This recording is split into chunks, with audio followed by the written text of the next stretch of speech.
First off, it's all about the U. Before I get to recruiting news, I want to offer condolences to George Steinbrenner and Bob Sheppard, two voices of the Yankees who left us this past week. Bob Sheppard died last Sunday at age 99. He was simply the voice of God. When you walk in Yankee Stadium, the one thing you had to remember was you were like in a church when you walk in Yankee Stadium, and Bob Sheppard was the minister. Okay. You heard that voice, you knew you were at a Yankee game. I used to go to those a lot when I was a kid.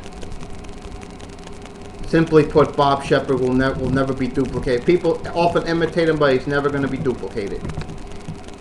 He said it three ways: be clear, be concise, and be correct. He was all that and then some, and he will be sorely missed. The other one is George Steinbrenner. As you well know, Steinbrenner died Tuesday of a massive heart attack at age 80. You look at what the impact George Steinbrenner left on the game. It was just immeasurable, both in New York, Tampa, and throughout the world in baseball, not all sports, okay?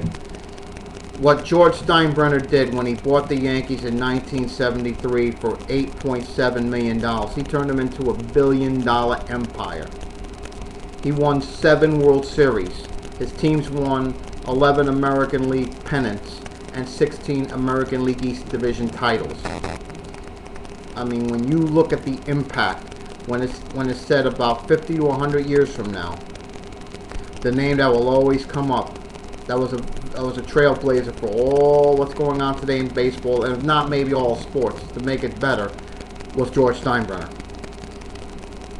Simply put, George Steinbrenner was a tough man, but he wanted to win, and he was that, a winner. I don't know why he's not in the Hall of Fame, and it's a crying shame that he's not. And he should be in the Hall of Fame. This is something the Hall of Fame should get done and put Steinbrenner in the Hall of Fame. The sooner the better. He will be missed, and his impact in sports will live on forever. That out of the way, now let's start switching gears. Let's talk Hurricane recruiting.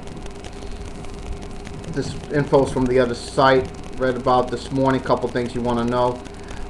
Georgia had their camp last night, and they signed Zach DeBell from Tarpon Springs, offensive lineman.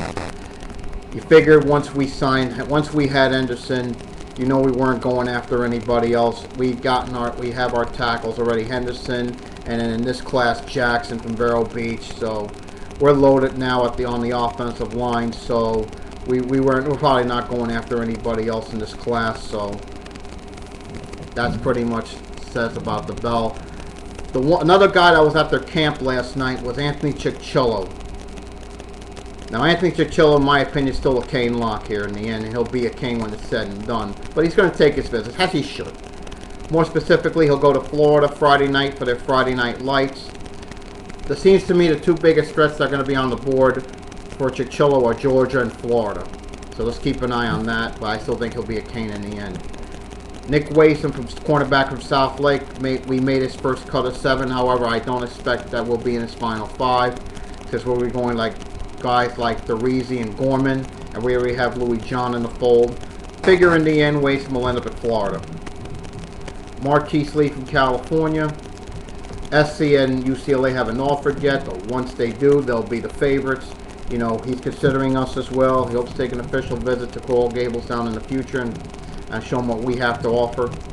But I got a feeling in the end Lee's going to stay on the West Coast, especially he'll stay at UCLA. After what's going on with SC, the problems there, you figure Lee will be a Bruin when it's said and done. Sammy Watkins is a 3-horse race between us, Clemson, and Florida. The poster source on the other site mentions this morning that Clemson's slightly ahead of us to get him. Now the Tigers, let's make no mistake, will be a major competitor here. They're not going to go away here. This is going to be a nip and tuck fight with Clemson to get Watkins. The thing that might put him over the top is the Kyle Parker situation. What happens there? You know, Parker was drafted by the Rockies in Major League Baseball. He hasn't signed on the dotted line as of yet.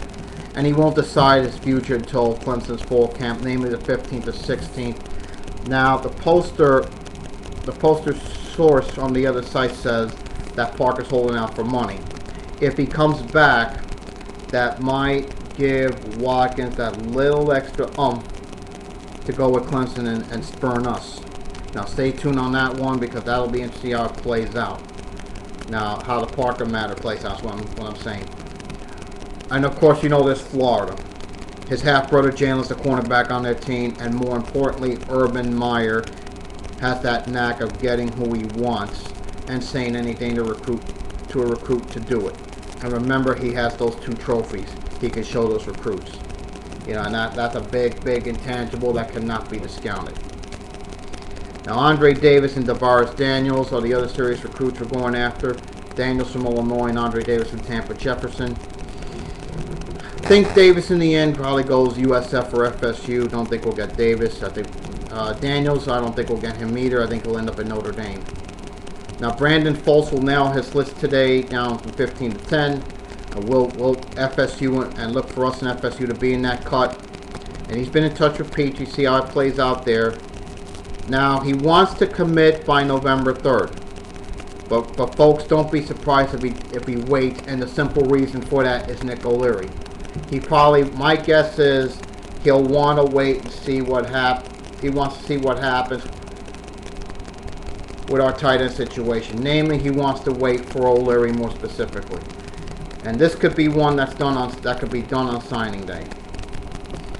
Another nugget on the board you want to think about is George O Newbury.